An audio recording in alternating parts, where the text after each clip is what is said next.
Seri Pelangi di Langit Singosari. Bunga di Kaki Gunung Kawi. Audiobook, novel silat. Cerita, Esa Mintarja. Bab 19. Dalam pada itu Ki Buyut Panawijen berkata pula. Apakah yang akan Angger lakukan atas Angger Kuda Sempana? Aku akan menangkapnya, membawanya kepada Sang Aku. Apakah Sang Aku tidak akan mengambil sesuatu tindakan atas orangnya yang bersalah, sahut Mahisa Agni. Sekali lagi Kuda Sempana berdesir. Kalau benar Mahisa Agni berhasil menangkapnya dan membawanya kepada aku Tunggul Ametung, maka akibatnya sama sekali tak akan dapat diduga.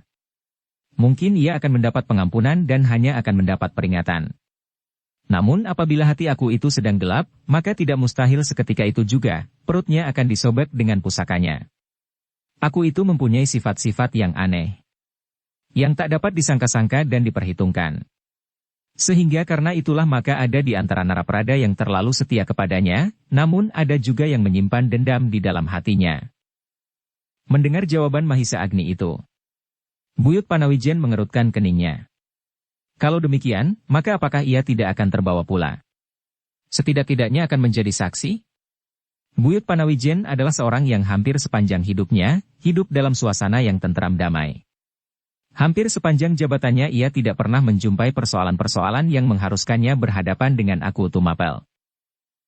Pada saat Buyut Panawijen itu berbimbang hati maka tiba-tiba ia terkejut melihat Wiraprana dengan wajah yang merah biru tertatih-tatih keluar dari halaman Empu Purwa. Demikian Wiraprana itu melihat Mahisa Agni, maka dengan serta-merta ia berkata, Syukurlah kau sudah datang Agni." Mahisa Agni berdesir melihat wajah yang biru lebam itu. Agaknya Wiraprana pun telah berjuang mati-matian. Namun keadaannya tidak memungkinkan untuk mencegah perbuatan Kuda Sempana itu. Dalam pada itu terdengarlah Ki Buyut Panawijen bertanya kepada anaknya itu. "Wiraprana, apakah yang telah terjadi?" "Seperti yang ayah lihat. Untuk kedua kalinya aku hampir mati dibunuh oleh Kuda Sempana. Apabila ada kesempatan, Kuda Sempana pasti akan membunuhku dalam pertikaian yang ketiga."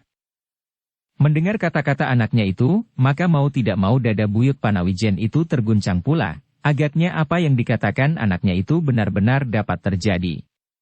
Kuda Sempana benar-benar tidak mau melepaskan maksudnya untuk mendapatkan Kendedes yang sudah dipertunangkan dengan anaknya itu. Karena itu, maka kini Buyut Panawijen itu terpaksa mengambil beberapa bebahu baru untuk memperhitungkan setiap kemungkinan. Dengan wajah yang tegang, maka sekali lagi ia memandangi Kuda Sempana, Mahisa Agni dan anaknya berganti-ganti. Sekali ia menarik nafas dalam-dalam, namun kemudian kembali ia menjadi bingung. Kuda Sempana yang berdiri tegak seperti patung itu, kini telah mendapat waktu untuk sedikit mendapatkan kekuatannya kembali namun disadarinya, bahwa ia tidak akan mampu mengalahkan Mahisa Agni. Ternyata Mahisa Agni pun telah mendapatkan kekuatan-kekuatan baru, sehingga ia mampu melawan Aji Kalabama, dan bahkan dapat melampauinya. Karena itu, maka sesaat ia menjadi bimbang pula. Apakah ia masih harus melawannya? Dengan demikian, maka hampir pasti bahwa Mahisa Agni akan berhasil menangkapnya. Ketika Kuda Sempana itu masih sibuk mempertimbangkan setiap kemungkinan, terdengarlah Mahisa Agni menggeram. "Ki Buyut yang bijaksana. Serahkan semua persoalan kepadaku, dan serahkan semua pertanggungan jawab kepadaku. Kuda Sempana harus mendapat hukuman yang wajar. Tidak di Panawijen, tetapi di Tumapel. Sehingga meyakinkan kita, bahwa untuk seterusnya ia tidak akan membuat kegaduhan kembali." Buyut Panawijen itu masih bimbang sesaat, namun kemudian tampaklah ia mengangguk-anggukkan kepalanya. Tetapi belum sepatah kata pun yang terloncat dari mulutnya. Semua orang yang berdiri di sekitarnya menjadi tegang. Semua memandang kepada orang tua itu. Dalam ketegangan itu terdengar suara Wiraprana. "Apakah ayah masih ingin melihat perkelahian dan keributan di Panawijen ini? Atau ayah ingin melihat setan itu kelak membunuh aku?" Ki Buyut Panawijen itu mengangkat wajahnya. Seakan-akan ada yang dicarinya di antara awan yang mengalir dihanyutkan oleh pegunungan yang lembut. Orang tua itu menarik nafas ketika dilihatnya segerombolan burung terbang melintas di atas kepalanya. Burung itu kemudian seperti lenyap ditelan kebiruan langit di atas cakrawala. Hati orang tua itu berdesir. Dari arah yang lain Buyut Panawijen melihat seekor alap-alap terbang ke arah burung yang bergerombol itu. Kalau burung alap-alap itu kemudian menyambar salah seekor burung yang bergerombol itu, maka tak ada seekor pun yang akan berani mencoba mencegah dan melawannya.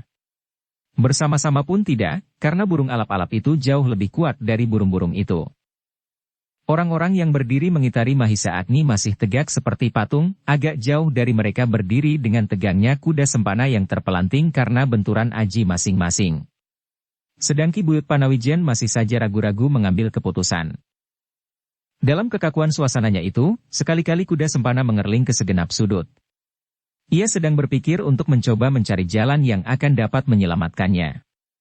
Kalau ia bertempur sekali lagi, maka ia sadar bahwa ia tidak akan dapat melawan Mahisa Agni. Apalagi kalau beberapa orang membantu Mahisa Agni untuk menangkapnya. Sementara itu Mahisa Agni sedang menunggu dengan gelisahnya, apa yang akan dikatakan oleh Ki Buyut Panawijen. Bagaimanapun juga, Mahisa Agni harus tetap menghormati keputusannya sebagai seorang tetua dari padukuhan itu, sedang anaknya, yang wajahnya biru lebam itu, hampir-hampir tidak sabar menunggunya. Dalam ketegangan itu, tiba-tiba terjadilah sesuatu yang sama sekali tidak mereka sangka. Kuda sempana itu tiba-tiba meloncat dengan sisa-sisa tenaga yang ada padanya, berlari kencang meninggalkan orang yang sedang kebingungan itu. Sesaat tak seorang pun yang bergerak diri tempatnya. Mereka terkejut melihat sikap kuda sempana. Yang mula-mula menyadari keadaan itu adalah Mahisa Agni. Tanpa menghiraukan apapun lagi, Mahisa Agni itu segera berlari mengejarnya. Tetapi dada anak muda murid Empu Purwa itu segera berdesir tajam. Kuda sempana yang memiliki kelebihan beberapa kejap serta jarak beberapa langkah itu ternyata berlari menuju ke kuda Mahisa Agni yang sedang sibuk makan dedaunan di pagar-pagar dan rerumputan liar di tepi-tepi jalan. Kuda sempana, teriak Mahisa Agni. Manakah kejantananmu itu? Kuda sempana tidak memedulikannya. Ia berlari sekuat tenaga yang masih ada padanya. Dan sebelum Mahisa Agni berhasil menangkapnya, anak muda itu telah meloncat ke atas punggung kuda. Kuda sempana, teriak Mahisa Agni sekali lagi. Tetapi kuda sempana tidak menghiraukannya lagi. Cepat-cepat ditariknya kendali kudanya, dan dengan sebuah sentuhan pada perutnya, maka larilah kuda itu menghambur seperti angin. Meskipun demikian kuda sempana itu masih sempat berteriak nyaring. Mahisa Agni. Sekali akan datang waktunya, aku membalas semua sakit hatiku kepadamu, kepada penduduk Panawijen, kepada semuanya. Licik, teriak Mahisa Agni. Dengan serta ia meraih sebutir batu dan dilemparkannya kepada kuda senapan. Namun kuda yang dinaiki oleh anak muda itu sudah semakin jauh. Meskipun demikian batu itu masih juga mengenai tengkuk kuda sempana. Setan, desis kuda sempana. Terasa tengkuknya menjadi sakit. Tetapi ia sudah semakin jauh dan Mahisa Agni itu tidak akan dapat menyusulnya lagi. Mahisa Agni kini berdiri tegak seperti sebuah tonggak yang membeku. Wajahnya membara karena kemarahannya, sekali-sekali terdengar ia menggeram. Dipandanginya debu yang mengepul tinggi yang dilemparkan oleh kaki-kaki kuda yang berlari seperti dikejar hantu. Nafas Mahisa Agni itu pun terasa berkejaran lewat lubang hidungnya. Terdengar giginya gemeretak di antara suaranya yang menggeram seperti harimau yang sedang marah. Dalam ketegangan itu, tiba-tiba ia mendengar Wiraprana berteriak. Agni! Di halaman rumah ini ada seekor kuda. Kuda yang tadi dipakai oleh kuda sempana.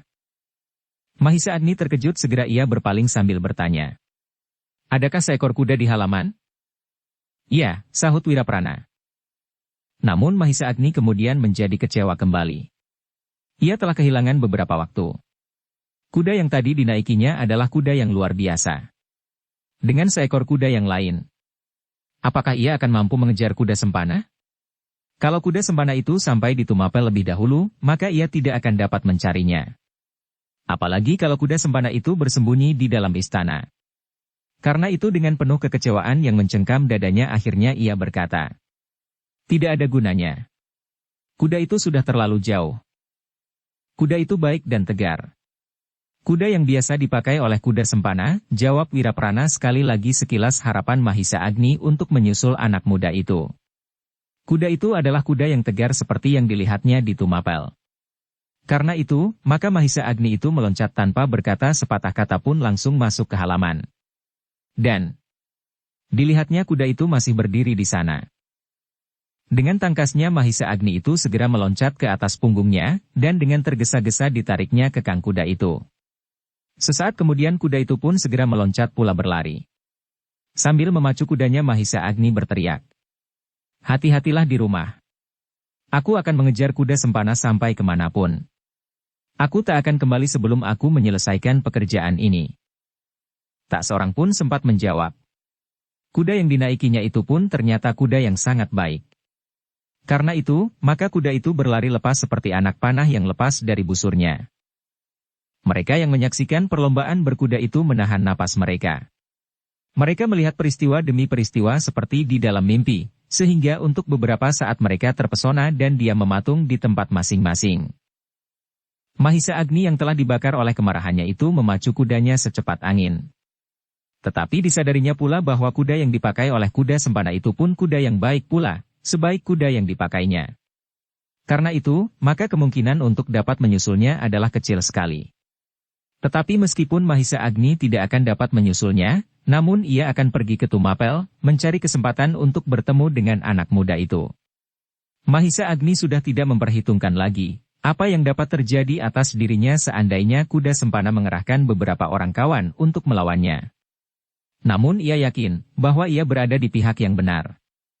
Karena itu, maka aku Tumapel pasti akan menghukum kuda sempana kalau ia mempunyai kesempatan untuk menyampaikannya, atau aku itu dapat mendengar dari siapapun.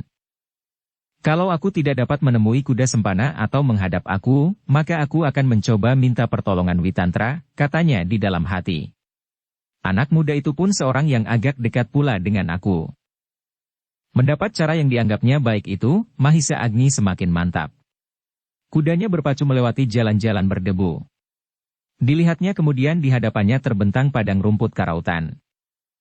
Apakah kuda sempana juga melewati padang itu? Pertanyaan itu timbul di dalam hatinya. Kalau ia memilih jalan lain, lewat tal rampak misalnya, maka ada kemungkinan bagiku untuk menyusulnya sebelum ia sampai ke Tumapel. Tetapi Mahisa Agni menjadi kecewa. Ia melihat telapak kuda yang baru menghunjam dalam-dalam di muka kaki kudanya menjelujur ke arah yang ditempuhnya pula. Geramnya. Anak itu lewat padang ini pula. Karena itu Mahisa Agni menjadi kecewa. Harapannya untuk menyusul kuda sempana menjadi semakin tipis. Tetapi ia tidak berputus asa. Kini ia tidak menempuh jalan setapak yang dilewati kuda sempana. Dipotongnya arah menerobos padang rumput itu dan dilewatinya gerumbul-gerumbul kecil yang bertebaran di sana-sini. Mudah-mudahan aku berhasil, gumamnya. Kuda yang dipakai Mahisa Agni itu sebenarnya adalah kuda yang sangat baik. Betapa lincahnya kuda itu menghindari rintangan-rintangan yang berada di hadapannya. Dengan tangkas kuda itu meloncati gerumbul-gerumbul kecil dan lubang-lubang yang digali oleh air hujan. Ketika kemudian Mahisa Agni telah melampaui padang itu, serta diikutinya pula jalan yang meninggalkan padang rumput itu, dilihatnya jauh di hadapannya debu yang naik ke udara. Itulah, gumamnya. Mudah-mudahan aku tidak kehilangan kuda sempana kali ini. Meskipun kudanya itu telah berlari sekencang angin, namun Mahisa Agni merasa seakan-akan kuda itu merangkak saja dengan malasnya. Berkali-kali dipecutinya kuda itu dengan ujung kekangnya. Namun masih saja terasa bahwa kuda itu berlari terlalu lamban. Beberapa orang yang bekerja di sawah-sawah mereka, memandangnya dengan penuh pertanyaan di dalam hati. Apakah sedang ada perlombaan berpacu kuda? Para petani itu saling berpandangan satu sama lain. Tetapi tak seorang pun yang tahu, apakah yang sedang dilakukan oleh anak-anak muda yang memacu kudanya seperti takut dikejar hantu. Anak-anak muda memang kadang-kadang aneh, gumam salah seorang dari mereka. Mereka memacu kudanya seperti dikejar setan. Apakah mereka tidak takut seandainya kudanya itu tergelincir dan terguling?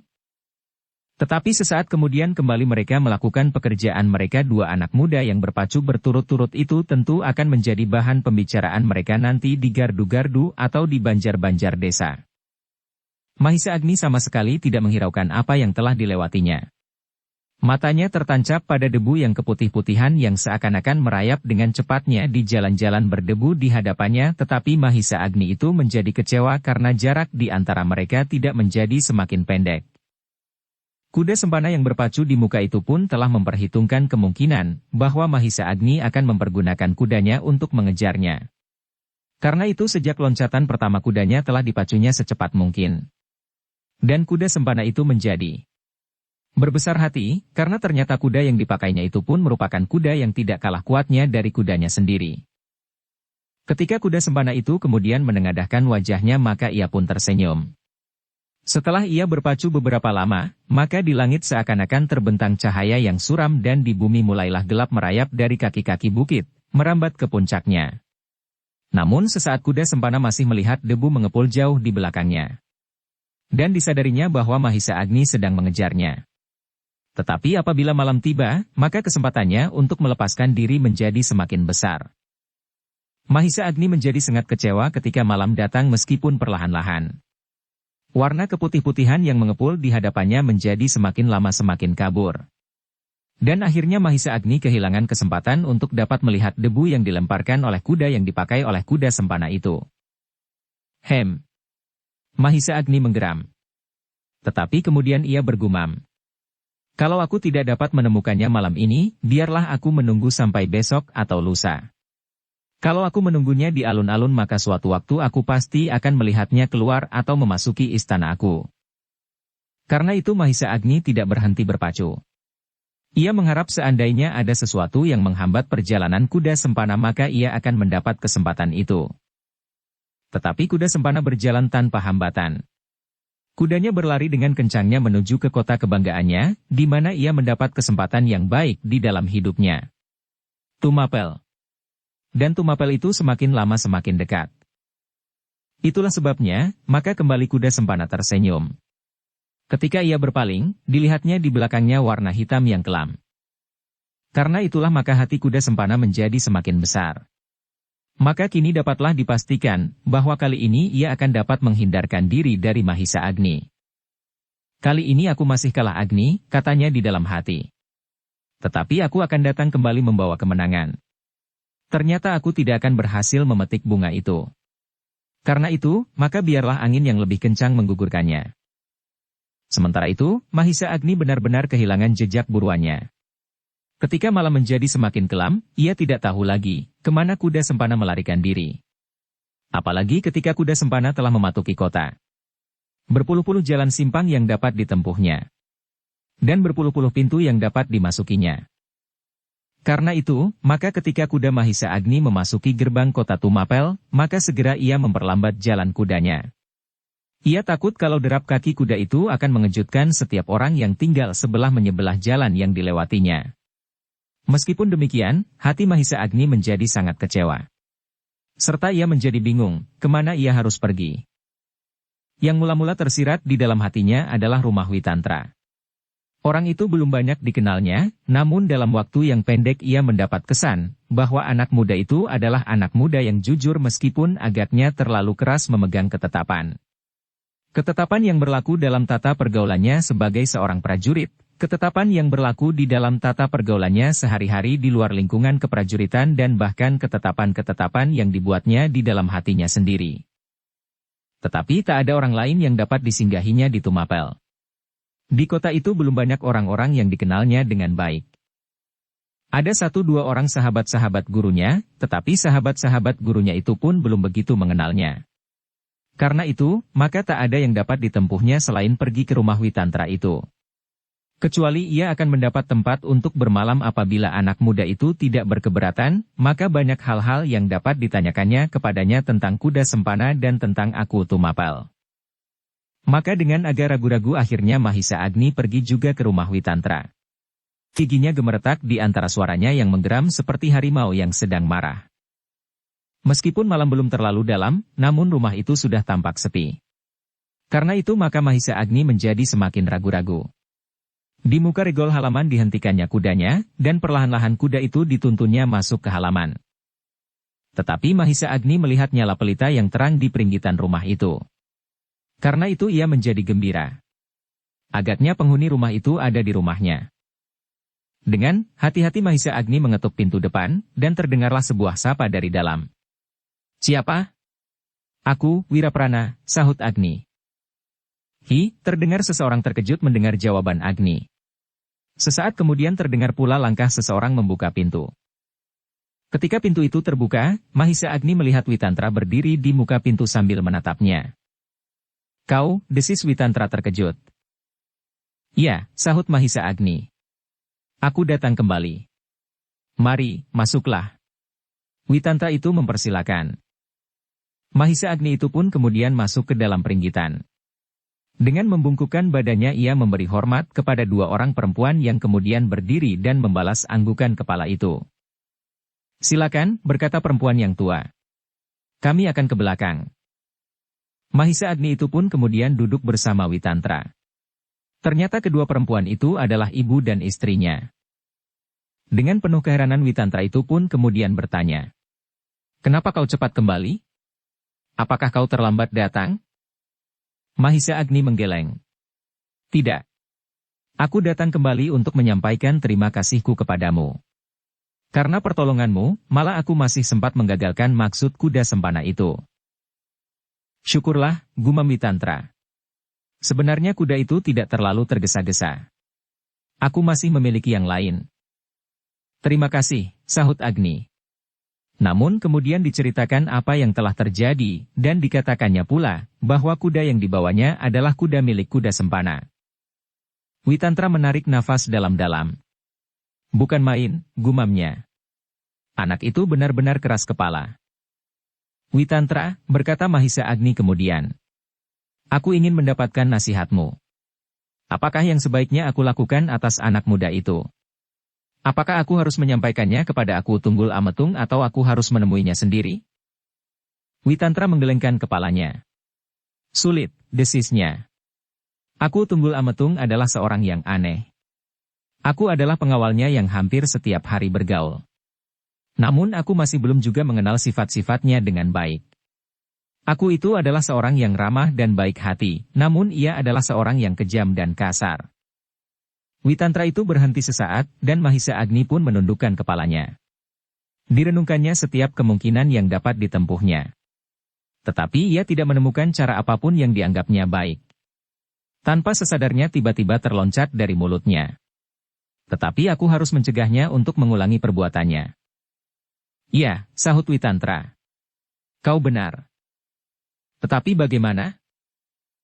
"Kau benar." Witantra itu pun kemudian berdesain diri pula. Karena itu, maka peringgitan itu menjadi sepi. Lampu minyak yang menyala tersangkut di dinding di atas gelodok melemparkan sinar kemerah-merahan. Lidahnya yang seolah-olah melonjak-lonjak telah mencetak bayangan yang hitam dan bergerak-gerak. Witantra itu kemudian mengangkat wajahnya sambil berkata, "Besok aku akan berburu. Aku telah mendapat perintah untuk mengikutinya." "Berburu?" bertanya Mahisa Agni. "Kemana?" Witantra itu tidak segera menjawab. Ia memang tidak tahu kemana aku akan berburu. Sehingga sejenak kemudian katanya, "Aku Tunggul Ametung tidak pernah merencanakan kemana akan berburu. Apabila rombongan telah bersiap, barulah aku bertanya kepada para pengiringnya, kemana sebaiknya mereka pergi.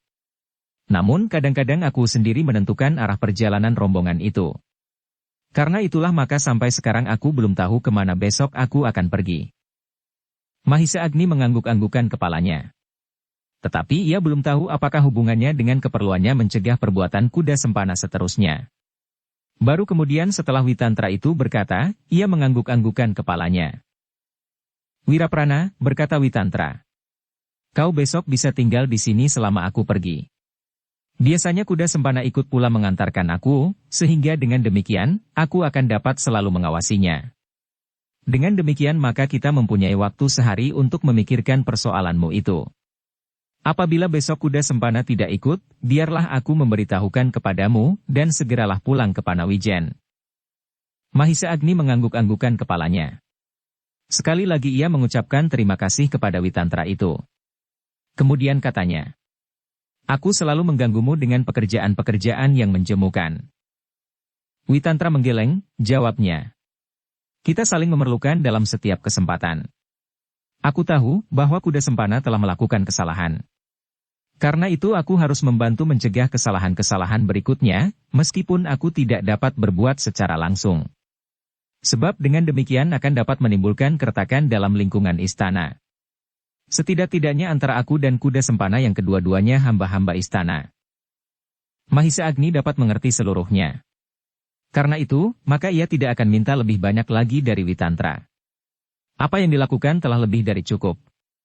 Apalagi kesanggupan Witantra untuk ikut serta memecahkan persoalan itu besok, kalau aku sudah pulang dari berburu. Berapa lamakah masa perburuan itu? Pendek. Sehari, 2 hari. Bahkan kadang-kadang baru tengah hari sang aku telah menjadi jemu dan kembali ke istana. Tetapi kadang-kadang sampai 3-4 hari berkemah di dalam hutan. Mahisa Agni mengangguk-anggukan kepalanya. Dari cara-cara itu telah dapat diketahui bahwa aku Tumapel itu selalu berbuat menurut kehendak sendiri, tanpa mempertimbangkan pendapat orang lain. Meskipun demikian, maka Mahisa Agni percaya, apabila aku itu mendengar peristiwa yang sebenarnya telah terjadi atas Ken Dedes, maka sang aku itu pasti akan membantu mencegah kuda sempana melakukan kesalahan serupa untuk ketiga kalinya. Witantra itu pun kemudian mempersilakan Mahisa Agni untuk beristirahat. Sebab ia sendiri harus mempersiapkan diri untuk menempuh masa perburuan yang tak diketahui kemana dan berapa lama. Karena itu, maka Witantra itu harus menyiapkan anak panah serta busurnya. Bahkan senjata-senjatanya yang lain. Mungkin akan dipergunakan pula tombak berburunya untuk melawan binatang-binatang buas yang tiba-tiba saja menyerangnya. Mahisa Agni itu pun kemudian dipersilahkannya untuk beristirahat di gandok kanan. Besok ia dapat tinggal di tempat itu pula sambil menunggu Witantra kembali. Mungkin tidak terlalu lama. Dan selama itu ia tidak perlu mencemaskan kuda sempana. Sebab Witantra akan dapat mengawasinya. Sedang apabila kuda sempana tidak ikut serta, dan karena itu ia mempunyai kesempatan untuk berbuat sesuatu, maka Witantra itu akan memberitahukannya dan ia harus segera pulang. Karena itu, Mahisa Agni yang lelah setelah membersihkan diri segera membaringkan dirinya di atas sebuah pembaringan bambu. Dicobanya untuk menenangkan hatinya dan dicobanya untuk memejamkan matanya. Namun kegelisahannya selalu mengganggunya. Demikianlah di tempat yang lain, kuda sempana pun berbaring di pembaringannya. Beberapa orang kawannya serumah, para pelayan dalam aku, melihatnya dengan penuh keheranan. Namun, dibiarkannya kuda sempana itu terbaring diam, meskipun matanya tidak terpejamkan. Kuda sempana itu sedang merenungkan apakah yang baru saja terjadi atasnya. Ia berbesar hati, karena ia mendapat kesempatan melepaskan diri dari Mahisa Agni yang akan menangkapnya, namun ia tidak dapat melupakan kekalahannya. Kekalahan yang pahit. Apalagi kekalahannya itu sama sekali bukan kekalahannya yang pertama. 2 kali ia mengalami kekalahan dari Mahisa Agni. Karena itu, maka dendam di dalam dadanya membara setinggi gunung. Kuda sempana, terdengar seorang kawannya berkata kepadanya. Besok aku akan pergi berburu. Persetan, jawab kuda sempana. Kawannya itu mengerutkan keningnya. Kenapakah kau? Apakah kau sedang mabuk tuak? Jangan ribut, bentak kuda sempana. Tetapi kawannya itu malahan tertawa. Alangkah menjengkelkannya. Aku telah memerintahkan, di antara kita, 3 orang harus mengikutinya di samping beberapa orang prajurit. Pergilah. Ajaklah 2 orang yang lain. Aku menyebut nama di antara kita. Aku, kau dan pelayan yang baru itu. Ken Arok. Kuda sempana menggigit bibirnya. Menjemukan, desisnya. Katakan kepada aku, kuda sempana sedang sakit. Jangan membual, kuda sempana. Berkatalah sendiri. Kuda sempana diam sesaat. Kenapa anak itu harus ikut pula? Siapa? Ken Arok maksudmu? Ya. Entahlah. Itu adalah urusan aku. Ternyata kedua perempuan itu adalah ibu dan istrinya. Kuda sempana tidak menjawab. Ia sedang sibuk berpikir tentang dirinya sendiri. Tentang kegagalannya dan tentang kekalahannya. Namun wajah Ken Dedes tidak dapat dilupakannya. Ia akan dapat mati membeku apabila ia melihat gadis itu diperistri oleh Wiraprana kelak. Kuda sempana sama sekali tidak tertarik kepada kabar yang disampaikan oleh kawannya itu. Meskipun pada masa-masa yang lampau ia adalah seorang pemburu yang baik, dan berita tentang masa perburuan sangat menarik hatinya. Kini ia sedang dirisaukan oleh persoalannya sendiri. Tetapi, tiba-tiba wajah kuda sempana itu menjadi terang. Tiba-tiba saja ia bangkit dan berteriak kepada kawannya yang masih duduk dekat pembaringannya. "Hi, kau bilang sang aku akan berburu besok." Kawannya terkejut melihat perubahan yang tiba-tiba itu. Sesaat ia memandangi wajah kuda sempana, dan kemudian bahkan kawannya itu bertanya, "Apakah kau tertarik kabar itu?" "Tentu. Tentu," sahut kuda sempana. "Bukankah aku selalu mengikuti aku berburu? Tetapi kenapa kau menjadi seperti orang mabuk tuak, sehingga pada waktu aku sampaikan kabar itu, kau sama sekali tidak menaruh perhatian atasnya?" "Siapa bilang aku tidak menaruh perhatian? Kalau begitu kau benar-benar mabuk." Kuda sempana mengerutkan keningnya. Kemudian katanya, "Mungkin aku agak mabuk. Tetapi aku sekarang sudah baik. Nah, apakah kau tahu kemana aku akan berburu?" Kawannya itu menggelengkan kepalanya. Jawabnya, "Tidak. Aku belum mengatakan kepadaku kemana besok akan berburu. Bukankah biasanya kau dapat membujuknya menurut kehendakmu saja?" Kuda sempana tersenyum. Besok pagi-pagi ia harus menghadap. Perburuan kali ini adalah perburuan yang pasti akan mengasyikkan. Mudah-mudahan sang aku mau mendengarkan ceritanya. Malam itu kuda sempana sama sekali tidak dapat tidur. Dengan gelisahnya ia berbaring di pembaringannya. Sekali ia berputar ke kiri, sekali ke kanan. Di kepalanya sedang tersusun sebuah cerita yang pasti akan sangat menarik. Cerita tentang dirinya, dan cerita tentang kampung halamannya. Biarlah sang aku mendengar dari aku sendiri daripada aku mendengar dari orang lain, dari Mahisa Agni misalnya. Kalau aku mendengar dari aku lebih dahulu, maka aku kira sang aku akan lebih percaya kepadaku, daripada kepada orang lain yang belum dikenalnya. Kembali kuda sempana tersenyum. Kemudian seperti orang yang kehilangan kesadaran diri ia tertawa sendiri dan bahkan terdengar ia bergumam lirih. Kalau aku mau mendengar ceritaku, maka tak seorang pun akan dapat mencegah maksudku besok. Mahisa Agni tidak, dan seluruh penduduk Panawijen pun tidak. Besok aku akan melewati padukuhan itu, dan besok atas perintah sang aku gadis itu akan dapat aku bawa serta bersama ke Tumapel. Apakah Mahisa Agni akan dapat mencegahnya, apalagi kalau besok ia masih berada di Tumapel? Kuda sempana yang sedang ditelan oleh angan-angannya itu benar-benar seperti orang gila. Sekali ia tersenyum sendiri, kemudian bergumam perlahan-lahan. Sesaat kemudian ia bangkit dan berjalan mondar-mandir di dalam biliknya. Ketika ia melihat kawannya telah tidur nyenyak maka ia berkata, Kau tidak tahu bahwa besok aku akan memetik kembang yang tumbuh di kaki Gunung Kawi itu. Kau besok pasti akan menjadi gila setelah kau melihat wajahnya. Dan aku akan tertawa melihat kegilaanmu melampaui orang yang sedang mabuk tuak." Tetapi kawannya itu sudah tidak mendengarnya lagi. Karena itu ia mendengkur terus. Kuda sempana pun kemudian berbaring kembali. Sambil tersenyum ia menarik selimutnya menutupi seluruh badannya. Dan sesaat kemudian anak muda itu pun tertidur di peluk mimpi yang indah. Pagi-pagi benar kuda sempana telah bangun.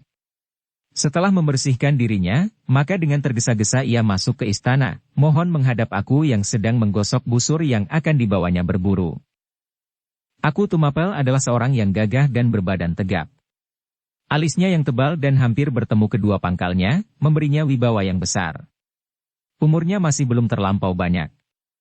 Tidak banyak terpaut dengan kuda sempana. Namun pengaruh kehidupan istana, telah membentuknya menjadi seorang yang agak terlampau masak dibandingkan dengan umurnya. Seorang emban yang terdekat dengan aku segera mempersilakannya dan menyampaikan permohonan itu kepada aku. "Siapa?" bertanya aku Tunggul Ametung. Emban itu menyembah sambil berkata, "Seorang hamba, pelayan dalam mohon menghadap." "Iya, siapa?" bentak aku itu. Seseorang yang belum pernah mengenalnya pasti segera akan menjadi ketakutan. Tetapi baik emban itu, maupun kuda sempana telah mengenal tabiatnya, sehingga mereka sama sekali tidak terkejut mendengar bentakan-bentakan itu. Meskipun demikian kuda sempana menjadi berdebar-debar juga. Apakah aku akan mendengarkan ceritanya dan tidak menjadi marah karenanya? Yang terdengar kemudian adalah emban itu menjawab. Yang akan menghadap adalah pelayan dalam kuda sempana. "Kuda sempana," ulang Tunggul Ametung. "Hamba sang aku."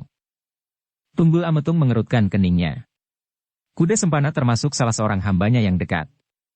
Kepandaiannya menyanjung dan meladeni keinginan-keinginan aku telah membuatnya seorang yang dipercaya.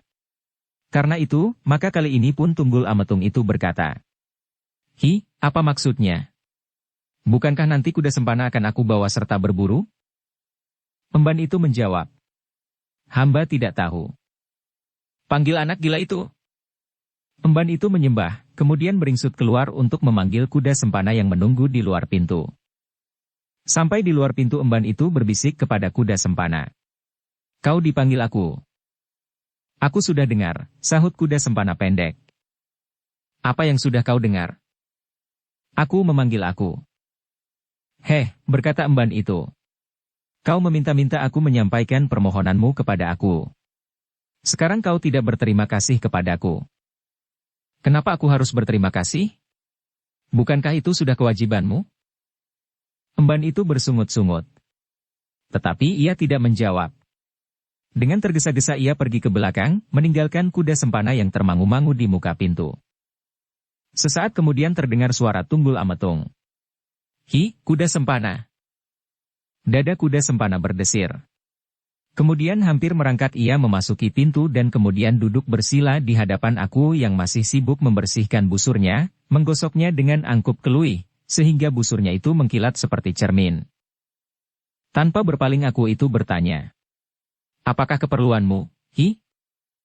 Kembali kuda sempana ragu, sesaat itu berdiam diri. Sehingga ia terkejut ketika Tunggul Ametung itu berteriak, "Apa keperluanmu?"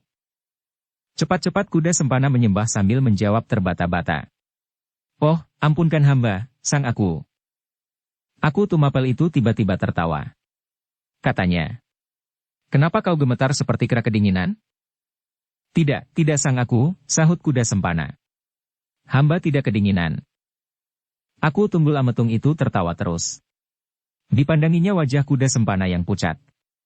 Kemudian katanya, "Hi, kuda sempana, kemana kau pergi kemarin sehari?" Kuda sempana menjadi tergagap. Ia tidak menyangka bahwa ia akan menerima pertanyaan yang tiba-tiba itu. Karena itu maka jawabnya, "Ampun aku. Hamba kemarin harus pulang ke kampung memenuhi panggilan orang tua hamba. Bukankah hamba telah minta izin kepada pimpinan hamba, Kakang Trihatma?" "Ya. Trihatma sudah mengatakannya kepadaku." "Apakah kau sudah tahu, bahwa hari ini aku akan berburu?" "Hamba tuanku. Adalah urusan aku." "Kau harus ikut?" "Hamba tuanku," sahut kuda sempana dengan suara gemetar. "Kemana tuanku akan berburu?" Tiba-tiba Tunggul Ametung itu memandang wajah kuda sempana dengan tajamnya. Sambil menggosok busurnya aku itu berkata, "Sejak kapan kau bertanya kemana aku akan berburu?" "Ampun aku. Apakah kali ini hamba diperkenankan bertanya?" "Aku belum tahu, kemana aku akan berburu." Kuda sempana mengangguk-anggukan kepalanya. Akhirnya dengan sedih ia berkata, "Sang aku. Aku adalah seorang hamba yang sangat senang pergi berburu. Apalagi kalau aku mendapat perintah untuk mengikuti aku berburu. Sebenarnya kali ini pun aku menjadi bergembira sekali, tetapi ada sesuatu yang ingin hamba hindari dari daerah perburuan tuanku." Aku Tunggul Ametung mengerutkan keningnya kemudian katanya, "Aku tidak tahu maksudmu." "Katakan, jangan melingkar-lingkar." Kuda sempana menarik nafas panjang. Kemudian katanya, "Hamba mempunyai beberapa pantangan sang aku." Aku Tumapel itu menjadi tidak sabar. Keras-keras ia membentak, "Jangan berputar-putar. Ayo bicara." Kuda sempana dengan tergesa-gesa membungkukkan badannya sambil menyembah. Jawabnya, "Hamba belum tahu kemana sang aku akan berburu. Karena itu hamba belum dapat mengadakan kesulitan-kesulitan hamba itu." "Kemana? Kemana?" Tunggul Ametung berteriak. Kemudian setelah dipandanginya kepala kuda sempana maka katanya perlahan-lahan, "Aku belum tahu." "Nah, katakan kepadaku kuda sempana, kemana sebaiknya kita berburu?" Kuda sempana mengangkat wajahnya. Kemudian sahutnya, "Sang aku, kemanapun bagi hamba tidak ada keberatannya. Hanya satu arah yang hamba pantang pergi. Tetapi..." "Diam," bentak Tunggul Ametung pula keras. "Aku bertanya kepadamu, kemana kau akan pergi? Aku akan ikut bersamamu." Kuda Sempana telah biasa sekali dengan sikap aku itu. Maka jawabnya, ya, ya. Baiklah kita pergi ke timur. Kenapa ke timur? Itulah yang akan hamba katakan. Hamba tidak akan dapat pergi berburu ke barat. Apalagi ke daerah hutan di sekitar Talrampak dan padang rumput karautan. Lebih-lebih lagi di sekitar tempat asal hamba, Panawijen.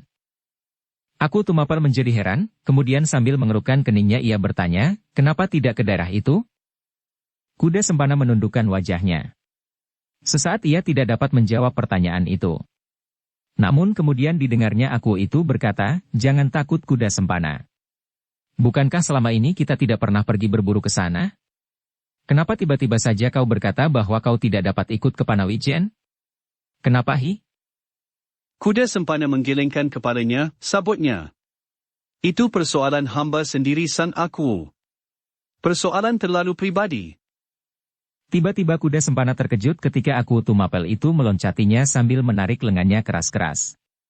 Terdengar aku itu membentak. Kuda Sempana. Kau sangka aku tidak berhak mencampuri urusan pribadimu? Hi? Ayo katakan sebabnya. Kalau tidak aku bunuh kau sekarang. Kuda Sempana menjadi gemetar dengan tergagap ia menjawab, iya, baiklah tuanku baiklah hamba katakan persoalan itu. Persoalan yang sebenarnya sangat memalukan. Tunggul Ametung kemudian melepaskan tangan Kuda Sempana sambil bergumam, ingat, aku adalah aku Tumapel. Aku berhak mengetahui apa saja di daerah Tumapel. Kuda Sempana menjadi gemetar karenanya. Matanya menjadi sayu suram. Perlahan-lahan ia berkata, sang aku, cerita tentang diri hamba adalah suatu cerita yang memalukan.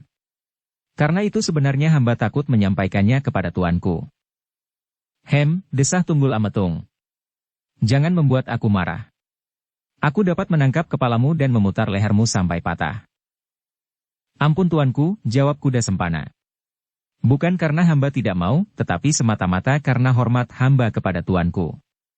Karena bakti hamba kepada sang aku, sehingga amatlah memalukan bahwa seorang hamba aku yang besar sebesar tuanku, harus mengalami perlakuan seperti hamba ini. Tunggul Ametung itu mengerutkan bibirnya. Dengan mengangguk-anggukan kepalanya ia berkata sareh. Katakan Kuda Sempana. Katakanlah apa yang menyebabkan kau bersedih. Kuda Sempana menundukkan wajahnya dalam-dalam. Sekali ia menyembah ia berkata. Ampun tuanku. Janganlah tuanku murka kepadaku. Tidak. Tidak Kuda Sempana. Tuanku, ampun, berkata Kuda Sempana terputus-putus. Seperti yang hamba katakan kemarin hamba dipanggil oleh orang tua hamba pulang ke kampung halaman. Sebab menurut orang tua hamba, sudah sepantasnya hamba menjalani masa berumah tangga. Tiba-tiba Tunggul Ametung itu tertawa terbahak-bahak, sehingga perutnya terguncang-guncang. Dengan busurnya itu, dipukulnya kepala Kuda Sempana sambil berkata, itukah yang memedihkan itu? Itukah sebabnya kau tidak mau berburu ke sekitar kampung halamanmu? Kuda Sempana menggigit bibirnya. Namun dibiarkannya Tunggul Ametung itu tertawa sepuas-puasnya. Kau akan berbahagia Kuda Sempana. Kau akan mendapat seorang istri. Begitu, tetapi sebelum Kuda Sempana menjawab Tunggul Ametung itu membentaknya. Hanya itu? Hanya karena itu kau merasa malu mengatakannya kepadaku? Atau hanya karena aku sendiri belum kawin, kau menjadi takut untuk kawin? Kuda Sempana menyembah. Sahutnya. Sebagian demikian tuanku. Tuanku belum berpermaisuri. Apakah hamba akan kawin sebelum sang aku? Bukankah hamba tidak sepantasnya? Apalagi umur hamba masih lebih muda dari usia tuanku. Sekali lagi aku itu tertawa terbahak-bahak. Sekali lagi ia memukul kepala Kuda Sempana dengan busurnya. Kau anak yang baik. Kau benar-benar tahu bagaimana kau menghormati aku. Kemudian dengan bersungguh-sungguh aku itu berkata. Tetapi itu bukan apa-apa, Kuda Sempana. Kau boleh kawin sesukamu. Sekarang, besok atau kapan saja. Kau akan mendapat hadiah yang berharga dari aku. Dan istrimu akan mendapat perhiasan sepengadek dariku. Nah, katakan kapan kau akan kawin? Ampun tuanku. Cerita hamba belum selesai. Apalagi? Kau akan merajuk supaya aku memberimu sepasang kuda yang baik. Kuda Sempana menyembah sampai dahinya menyentuh tanah.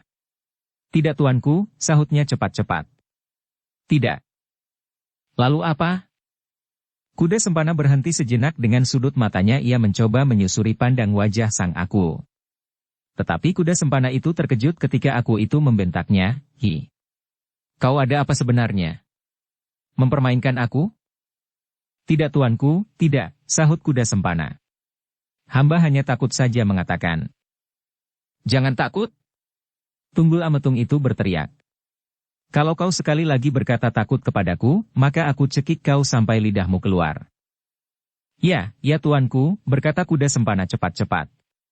"Akan hamba katakan persoalanku itu kepada tuanku." Kuda Sempana itu berhenti sekejap untuk menelan ludahnya, namun kemudian ia meneruskan. "Kemarin hamba telah memenuhi permintaan orang tua hamba itu, pulang ke kampung halaman hamba. Di rumah, orang tua hamba memberitahukan kepada hamba, bahwa sebenarnya hamba telah dipertunangkan dengan seorang gadis sepadukuhan dengan hamba." Terdengar aku Tumapel itu menggeram. "Siapakah nama gadis itu?" "Ampun tuanku," jawab kuda Sempana. "Namanya Ken Dedes." Tunggul Ametung mengangguk-anggukan kepalanya. Kemudian katanya, "Kuda Sempana, sudah bertahun-tahun kau hidup di dalam lingkungan istanaku. Apakah kau mau juga kawin dengan gadis desa itu? Apakah ia nanti akan dapat menyesuaikan dirinya dengan cara hidupmu? Kenapa kau tidak memilih gadis-gadis kota? Bukankah banyak gadis-gadis yang dapat kau ambil di Tumapel ini, gadis-gadis yang akan dengan mudah menyesuaikan diri dengan cara hidupmu, sebab di antara mereka dapat kau pilih anak-anak gadis dari para hamba-hamba istana yang lain." "Ampun tuanku," berkata kuda Sempana. "Sebenarnya demikianlah cita-cita hamba. Namun orang tua hamba telah berbuat di luar tahu hamba. Karena bakti hamba kepada orang tua itu, maka hamba tidak dapat menolaknya." Tunggul Ametung mengangguk-anggukan kepalanya. Katanya, "Kau memang anak yang baik." "Tetapi sang aku," berkata kuda Sempana seterusnya. "Hari itu ternyata hari yang celaka bagi hamba. Hamba yang sebenarnya sama sekali tidak menginginkan gadis pedesaan itu, akhirnya hamba justru mendapat malu karenanya." Tunggul Ametung terkejut. "Kenapa?" "Hamba takut mengatakan tuanku." Tiba-tiba kuda Sempana itu terkejut ketika tangan Tunggul Ametung tanpa disangka-sangkanya telah melekat di lehernya. "Aku harus mencekikmu sampai lidahmu keluar." Sempana menjadi gemetar karenanya tetapi kemudian aku itu berkata, "Tetapi, aku maafkan kali ini. Kalau sekali lagi kau berkata takut pula, maka kau akan mati di sini." Kuda Sempana itu menjadi pucat. Tetapi ketika kemudian lehernya dilepaskan, maka ia pun menarik nafas panjang. "Katakan, katakan. Cepat. Jangan membuat aku menjadi gila mendengar ceritamu yang berputar-putar," bentak Tunggul Ametung. "Baiklah tuanku," berkata kuda Sempana. "Biarlah hamba mengadukan nasib hamba kepada tuanku, sebab tidak ada orang lain yang akan dapat." "Cukup," teriak aku itu keras-keras sehingga seakan-akan dinding istana itu bergetar karenanya. Kuda Sempana itu segera menyembah hampir mencium tanah. Dengan terbata-bata ia berkata, "Ampun tuanku. Beginilah ceritanya. Pada saat itu, kemarin, hamba pulang ke kampung. Hamba dibawa oleh orang tua hamba ke rumah gadis yang sudah dipertunangkan dengan hamba itu. Maksud orang tua hamba, adalah karena hamba telah cukup dewasa, dan sudah mempunyai pegangan hidup pula, mengabdi kepada sang aku di sini. Tetapi apa kata orang tua gadis itu?" "Aku tidak tahu," sahut Tunggul Ametung tiba-tiba. "Kenapa kau bertanya kepadaku?" "Tidak aku," jawab kuda Sempana. "Bukan maksud hamba bertanya kepada sang aku. Tetapi hamba hanya ingin memberikan tekanan kepada kata-kata hamba itu." "Oh," desah Tunggul Ametung. "Tuanku. Ternyata orang tua gadis itu mengingkarinya. Aku sudah tidak diterima lagi olehnya." Kuda Sempana itu meneruskan. Aku Tunggul Ametung itu menganggukkan kepalanya. Kemudian katanya, "Hanya itu? Hamba tuanku. Adalah urusan aku." Kuda Sempana menjadi sangat kecewa ketika Tunggul Ametung itu berkata, "Jangan bersedih kuda Sempana. Bukankah kau memang tidak menginginkannya? Bukankah kau mengambil gadis itu karena orang tuamu? Kalau demikian, maka peristiwa itu akan menguntungkan bagimu. Kau akan dapat mengambil seorang gadis lain. Gadis kota yang akan dapat menyesuaikan hidupnya dengan cara hidupmu di sini. Bahkan mungkin akan dapat kau ikutkan dalam pengabdianmu. Menjadi pengatur perabot istana atau apapun. Hamba tuanku, sahut kuda sempana. Wajahnya menjadi semakin suram, dan dadanya menjadi semakin berdebar-debar. Tetapi aku. Soalnya tidak sedemikian sederhana. Kalau orang itu mengingkari janjinya hanya karena hamba kurang tampan atau karena hamba sudah terlalu tua, bukanlah soal bagi hamba. Tetapi orang tua itu kemudian menolak hamba karena hamba ini hanyalah seorang abdi. Hanya seorang pelayan dalam. Mata Tunggul Ametung itu pun terbelalak. Karena kau pelayan dalam? Hamba tuanku. Adalah urusan aku. Tunggul Ametung menarik nafas. Katanya, nasibmu memang kurang baik. Tetapi sebenarnya demikian. Kau memang hanya seorang abdi. Ternyata orang tua itu ingin seorang menantu yang bukan seorang pelayan dalam. Kuda Sempana menarik alisnya. Dengan sudut matanya ia memandang wajah Tunggul Ametung. Namun hanya sesaat, sebab sesaat kemudian ia telah menundukkan wajahnya kembali. Dan terdengar Tunggul Ametung itu berkata pula. Lupakan gadis itu, Kuda Sempana. Supaya kau tidak menjadi sakit karenanya. Lupakan persoalan itu, sebab pada dasarnya bukankah kau memang tidak ingin kawin dengan Ken Dedes? Kuda Sempana terdiam sesaat. Tetapi kemudian ia tersenyum. Senyum yang hanya sepintas melintas di bibirnya, tetapi sekejap kemudian kembali wajahnya menjadi suram. Sambil menyembah ia berkata, Ampun tuanku. Hamba tidak akan sakit hati seandainya orang tua Ken Dedes menolak hamba karena hamba hanya seorang abdi, seorang pelayan dalam. Lalu apa? Apa hi? Tunggul Ametung tiba-tiba kembali berteriak. Kau mau berkata apa saja Kuda Sempana? Kuda Sempana menyembah kembali sambil berkata, Ampun tuanku. Hamba tidak takut mengatakannya kepada tuanku, tetapi hamba ragu-ragu. Bagus, sahut aku itu. Bagus, kau sudah tidak takut lagi. Tetapi jangan ragu-ragu. Kalau kau ragu-ragu, maka kau akan aku cekik juga sampai mati. Tuanku. Kuda Sempana menggeser duduknya. Sebenarnya lah bahwa hamba ditolak karena hamba hanya seorang abdi. Tetapi seandainya hamba seorang abdi di Kediri, misalnya, maka hamba tidak akan mengalami nasib yang jelek itu. Hamba tidak menyesal atas gadis itu, tetapi hamba menyesal bahwa orang tua itu telah merendahkan nama aku Tumapel. Kuda Sempana hanya seorang abdi dari seorang aku, bukan seorang maharaja. Apa? Hi? Apa katamu? Mata Tunggul Ametung tiba-tiba menjadi merah menyala. Dengan gemetar ia meloncat maju dan berjongkok di hadapan Kuda Sempana yang duduk bersedeku. Katakan sekali lagi. Kuda Sempana pun kemudian beringsut mundur. Sekali lagi ia menyembah. Ampun tuan. Hamba telah mengatakannya, bahwa orang tua itu menganggap bahwa abdi seorang aku tidak pantas untuk menjadi menantunya. Siapa orang itu? Hi, teriak Tunggul Ametung. Siapa? Orang tua gadis itu aku. Seorang pendeta bernama Empu Purwa. Gila, katanya lantang. Kemudian Tunggul Ametung itu pun berteriak keras-keras. Kuda Sempana, aku akan berburu ke Panawijen. Ampun tuanku. Ampun, sahut Kuda Sempana. Sebaiknya tuanku berburu ke timur. Tidak, aku akan ke Panawijen. Akan aku lihat orang tua itu. Ampun tuanku, hamba sudah tidak lagi mengharap gadis itu. Biarlah gadis itu kelak berbahagia dengan suaminya. Tidak. Akan aku ambil gadis itu untukmu. Untuk seorang pelayan dalam aku Tunggul Ametung yang perkasa. Kau dengar. Gadis itu akan aku ambil. Akan aku hadiahkan kepadamu Kuda Sempana. Aku berhak berbuat apa saja di darahnya. Kau dengar. Kuda Sempana itu menyembah dengan taksimnya. Dengan suara yang parau ia berkata, Tuanku. Hamba telah mengikhlaskannya seperti nasihat tuanku. Biarlah gadis itu menemui kebahagiaan. Aku akan merasa bahagia kalau ia kemudian menemukan sisihan yang dapat membahagiakannya. Jangan membantah perintahku. Siapkan para pengikut. Aku akan segera berangkat. Tetapi tidak Kepanawijen tuanku. Tutup mulutmu.